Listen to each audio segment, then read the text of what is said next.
My son called the police and declared me a thief. That's how my story begins, my dear child. Not with love, not with kindness, but with betrayal. You sit here at my feet, your eyes wide and full of questions. I see your little fingers curled into the fabric of my old shawl. You don't understand yet, but one day you will. So I will tell you everything, even the parts that hurt. It was a quiet evening when it happened.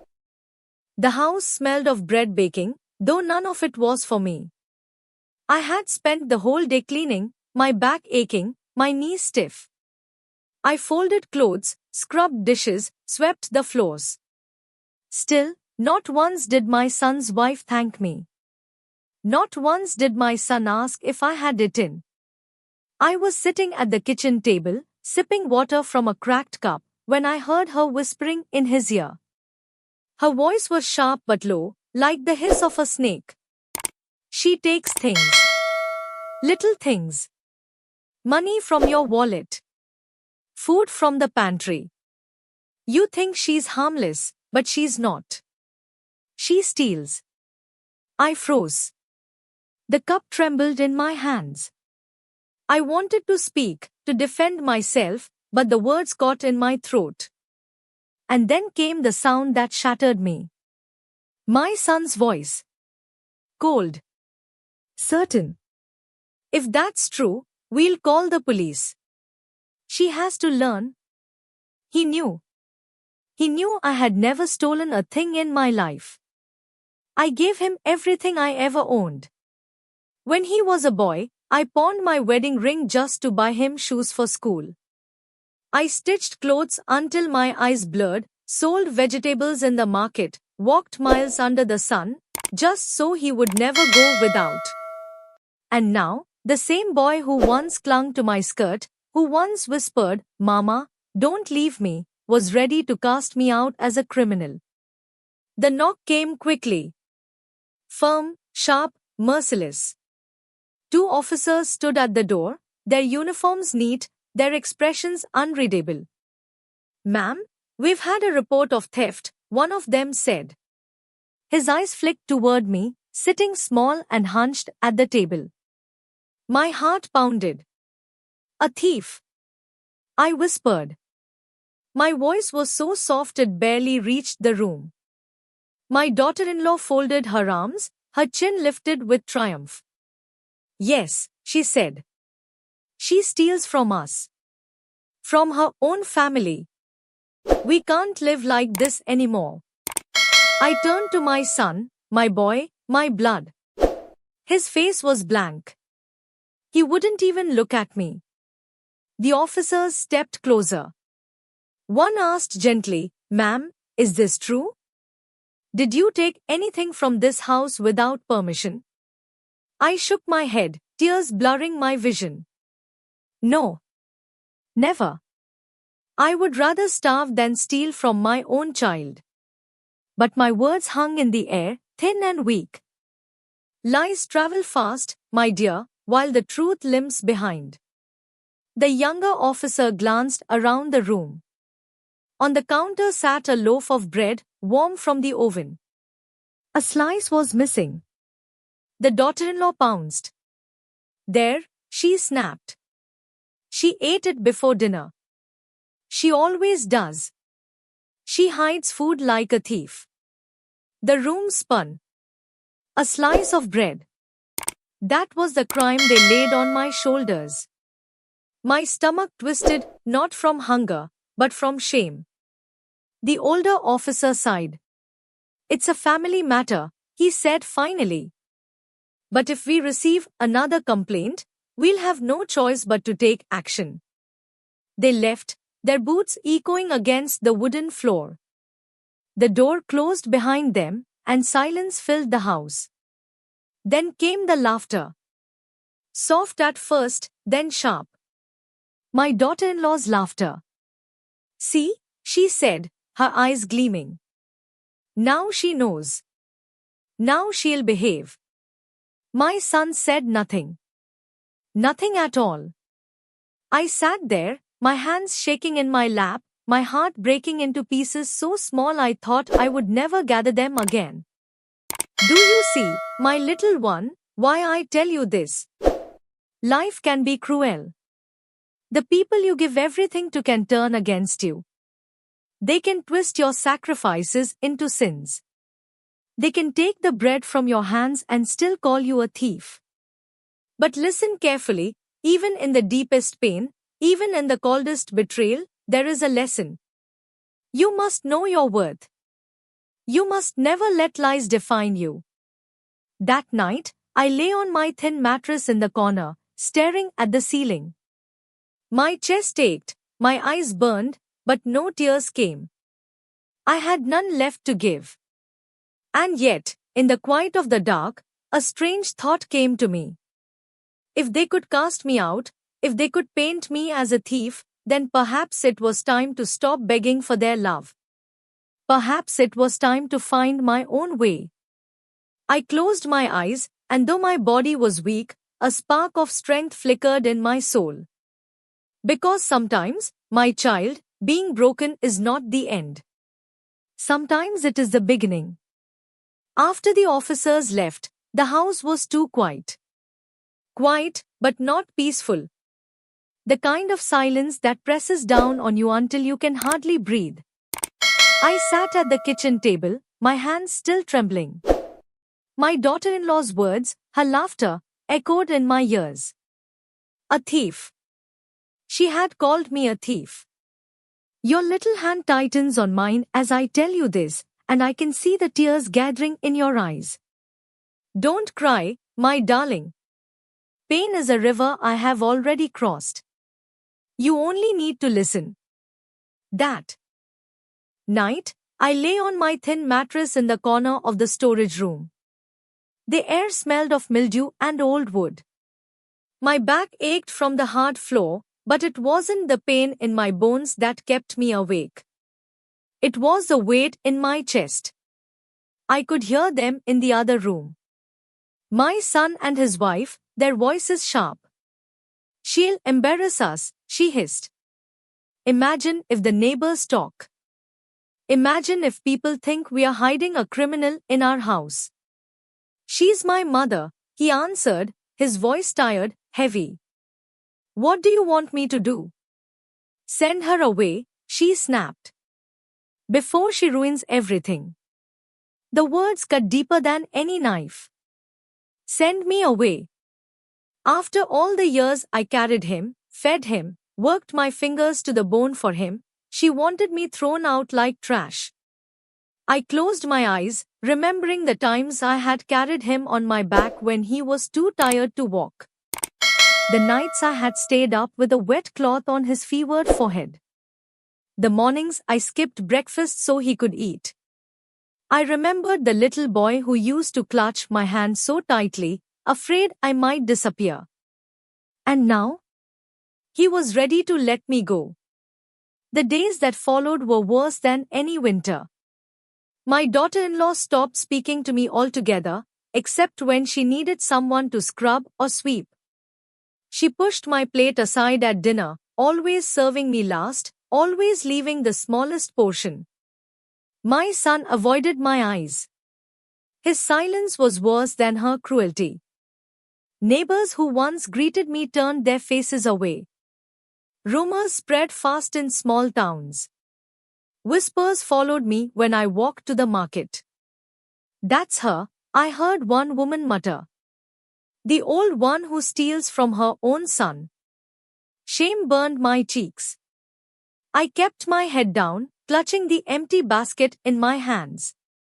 One afternoon, as I bent to sweep the front steps, a neighbor's little girl passed by. She stopped, tugged on her mother's sleeve, and pointed at me.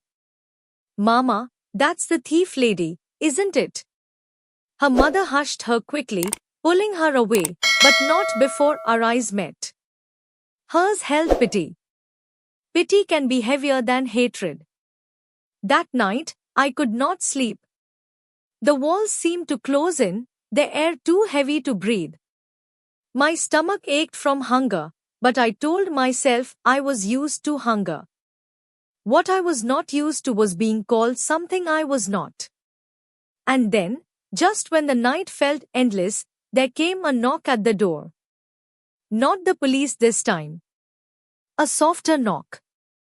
Hesitant, almost shy.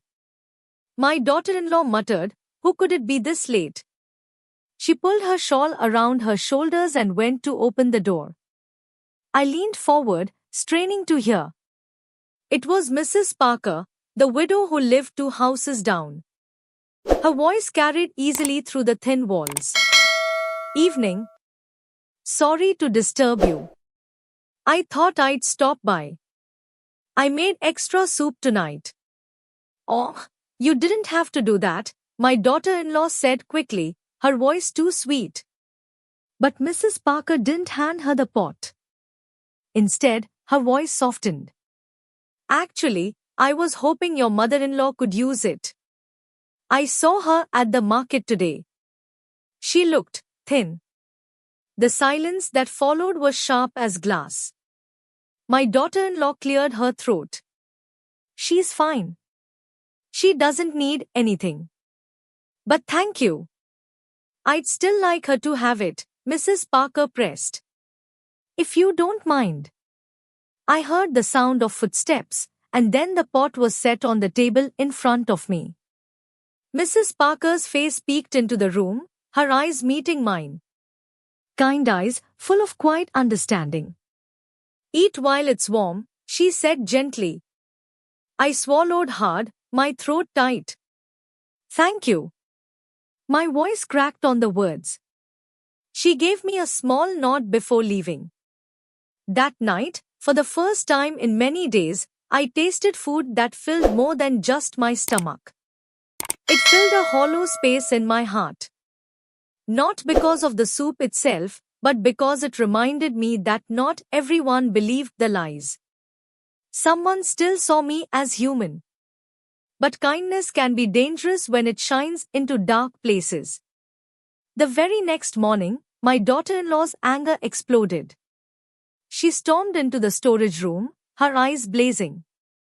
"Don't think people will keep helping you," she hissed. "You're nothing but a burden. If you try to make me look bad again, you'll regret it." I sat in silence, clutching the empty soup bowl in my lap. Her words were fire, but my silence was stone. And yet, inside, a thought had begun to grow. If others could see the truth, if even one neighbor could notice my suffering, then perhaps I was not as powerless as she believed. The seed of strength had been planted. And seeds, my child, even in the darkest soil, will find a way to grow. My sweet child, when people try to bury you in lies, sometimes the hardest thing is to keep breathing. But I kept breathing. Day after day, I waited. I worked. I prayed. And quietly, inside, I gathered strength. A week after Mrs. Parker brought me that soup, the storm broke. It began with something small. My daughter-in-law misplaced her gold bracelet. A thick, shiny thing she wore only on Sundays to church. She searched the bedroom, the kitchen, even the laundry. And when she couldn't find it, her eyes found me. "There she is," she spat, pointing her finger like a knife. "It's her. She stole it." My heart dropped. Not again. Not another lie. My son looked at me, his face pale. "Mom, please. Tell me the truth." I rose slowly from the chair. My legs trembled, but my voice did not. "I have never stolen anything in my life. Not from you. Not from anyone." But she didn't stop. She picked up the phone, her fingers moving fast. "I'll call the police right now. Let them search her. Let them see what kind of woman she really is." The room spun. I thought I would faint. But before she could finish dialing, a voice cut through the air. It was Mrs. Parker again. She had stepped into the open doorway, her arms folded, her face stern. You might want to check the laundry basket before calling anyone, she said. My daughter-in-law froze. I saw you take it off yesterday while hanging the clothes, Mrs. Parker continued. It slipped into the basket. I didn't want to embarrass you, but I won't stand by and watch you destroy this woman anymore. The silence that followed was heavier than thunder. My daughter-in-law's face burned red. She pushed past Mrs. Parker and rushed to the laundry basket in the corner. And there it was, the bracelet, tangled in a bedsheet. For the first time in many years, I saw shame cross her face. But it didn't last long. Shame turned to anger. She opened her mouth to lash out, but my son raised his hand. Enough, he said quietly. His voice shook, but it was stronger than I'd heard in years. He turned toward me. Mom, why didn't you say anything before? Why did you let me believe? His voice broke. Tears blurred my vision. Because you were my son, I whispered. And I thought love was enough to protect me. His face crumpled then, like a boy again, not a grown man. He sunk into a chair and buried his face in his hands. For once, his wife had no words. Mrs. Parker stepped forward, placing a hand on my shoulder. The whole neighborhood sees what's happening, she said gently. You don't have to suffer in silence anymore. Her words were like sunlight breaking through clouds. That evening, my son came to me alone. His eyes were swollen, his voice raw. Mom, I failed you. I let her words blind me. I let you live in pain while I stood by. Can you ever forgive me? Forgive. Such a small word, yet so heavy. I looked at him, my son, my blood, the child I once carried on my back, and though my heart ached with scars, I nodded. I forgive you. But forgiveness doesn't erase the past. It only gives us a chance to walk forward. He wept then, his tears soaking my hands. And for the first time in a long time, I felt the bond between us breathe again, fragile but alive. As for his wife, she avoided me after that night. Her eyes no longer carried triumph, only fear. She knew the truth had spilled out, and truth, once spoken, cannot be buried again. Not long after, my son moved me out of that storage room. He fixed up the small front room with a window that looked onto the street. He promised things would change. And though trust is a slow-growing seed, I chose to give it water. But, my darling, listen closely. This story is not about revenge, nor even about justice. It is about survival. It is about keeping your dignity when the world tries to strip it away. I tell you this now, not to make you sad, but to give you strength. One day you will face your own trials. You will meet people who speak lies about you, who try to dim your light. And when that day comes, remember your grandmother. Remember that even in the darkest rooms, hope waits like a candle. The fire in me did not die, even when I was locked away, even when I was called a thief. It flickered, it bent, but it never went out. And now, as you sit here beside me, your hand in mine, I see that same fire in your eyes. I smile through my tears. Promise me something, I whisper. You nod eagerly. What, Grandma? Promise me you will never let anyone tell you what you are worth. Promise me you will stand tall, even when the world tries to push you down. Your little fingers curl tighter around mine. I promise. And in that promise, my child, I know that all my pain, all my nights of hunger and shame, were not wasted. Because my story is now yours. And you will carry it forward, like a torch in the dark. The house grows quiet around us, but this time, it is not the silence of despair. It is the silence of peace. I close my eyes, listening to your breathing beside me, and I whisper one last truth into the night. Love and hope will always outlive lies.